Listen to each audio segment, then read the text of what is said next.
বাংলাদেশের সাবেক স্বৈরা শাসক শেখ হাসিনা তিনি এখন বর্তমানে ইন্ডিয়াতে কিন্তু বসবাস করতেছে। তো তাকে ফিরিয়ে নিয়ে আসার জন্য আমাদের বাংলাদেশ থেকে বিভিন্নভাবে কার্যক্রম শুরু করে ইন্ডিয়াকে তারা চিঠি দেয় বাংলাদেশ। তো এখনো পর্যন্ত কিন্তু কোনো সারা শব্দ আসেনি যে শেখ হাসিনাকে তারা ফেরত দেবে।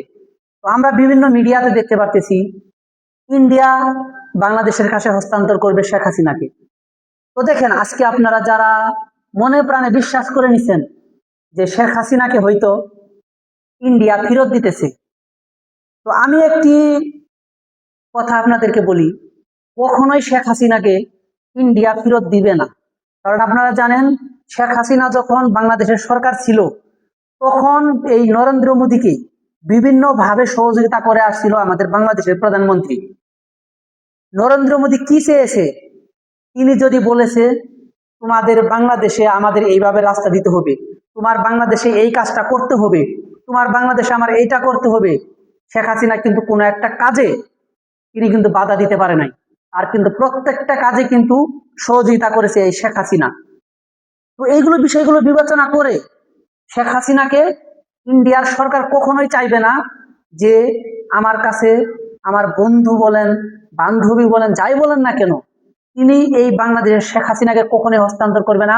বা তিনি জানে যে শেখ হাসিনার কিন্তু ফাঁসির কার্যকরের একটা রায় দিয়েছে, তো বাংলাদেশে আসার পর তাকে ফাঁসি দিবে, এটা কখনোই চাইবে না।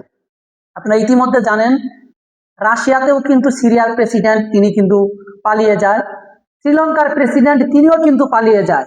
তো এখনো পর্যন্ত কি আপনারা দেখেছেন যে কোনো একটা সরকারকে যেই দেশে গিয়ে আশ্রয় নিল, আশ্রয় নেওয়ার পর তাকে আবার ফেরত দিয়েছে? তো আপনারা নিশ্চিন্তে থাকুন যে শেখ হাসিনাকেও ইন্ডিয়া কখনোই ফেরত দিবে না বাংলাদেশের কাছে, বাংলাদেশের কাছে কখনোই হস্তান্তর করবে না, এটা আপনারা নিশ্চিত থাকুন। যতই আমাদের বাংলাদেশ থেকে বলুক না কেন যে আমরা চিঠি দিয়েছি ইন্ডিয়াকে, ইন্ডিয়ারা তারা আমাদেরকে সাড়া দিয়েছে, পর্যায়ক্রমে আমাদের কাছে হস্তান্তর করবে বা আমাদেরকে একটি আশা দিয়েছে, কখনোই দিবে না। এটা রাজনীতি। এই রাজনীতির মাঠে যেমন একজন ভালো মানুষও দরকার, তেমন একজন খারাপ মানুষও দরকার। তো তেমনি এখন শেখ হাসিনাকে কোনোভাবেই ইন্ডিয়া এই বাংলাদেশের কাছে হস্তান্তর করবে না। তো আজকে আমাদের বাংলাদেশ কি কি পদক্ষেপ নিল ইন্ডিয়াকে ফেরত, ইন্ডিয়ার কাছ থেকে শেখ হাসিনাকে ফেরত নিয়ে আসার জন্য? তারা যেটি বলেছে যে আমরা আন্তর্জাতিক ট্রাইব্যুনালে আমরা শেখ হাসিনার যেইভাবে আমরা বাংলাদেশে ফেরত নিয়ে আসতে পারবো, সেভাবে আমরা আন্তর্জাতিক আদালতে আমরা উপস্থিত করব এবং আমরা একটি মামলা দায়ের করব। তো দেখেন, এই আসলে এই মামলাগুলো করে কোনো লাভ হবে না। আপনি বিশেষ করে জানেন, বিভিন্ন দেশে যখন রাষ্ট্রের প্রধানরা যখন যুদ্ধ করে, রাষ্ট্রের প্রধানরা যখন একত্রিত হয়ে সেই যুদ্ধটা থামাবার জন্য একটা কাজ করে বা পদক্ষেপ নেয়, সেই যুদ্ধটাই থামাইতে পারে না।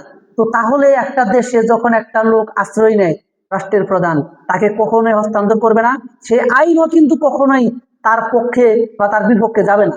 আপনারা জানেন, একটা দেশের রাষ্ট্রনায়ক সে যখন দেশ চালায় তার বিরোধিতা থাকবে, দেশপ্রেম থাকবে, দেশের বিরোধিতা থাকবে, তার পক্ষে বিপক্ষে থাকবে, যুক্তি থাকবে, খুন খারাপি থাকবে। এটাই কিন্তু একজন রাষ্ট্রপ্রধানের ঘাড়ে এসে চাপ পড়ে যায়। তো এই বিষয়গুলো বিবেচনা করে সকল ক্ষেত্রেই এই শেখ হাসিনাকে নিয়ে আসার আমাদের বাংলাদেশের কোনোভাবেই আর উপায় নেই। সে কিন্তু ইন্ডিয়াতেই থেকে যাবে যদি না সে নিজ ইচ্ছায় বাংলাদেশে না আসে। যদি সে বলে যে আমি বাংলাদেশে যাব, তাহলেই সে আসবে, তাছাড়া ইন্ডিয়া কখনোই শেখ হাসিনাকে বাংলাদেশে হস্তান্তর করবে না।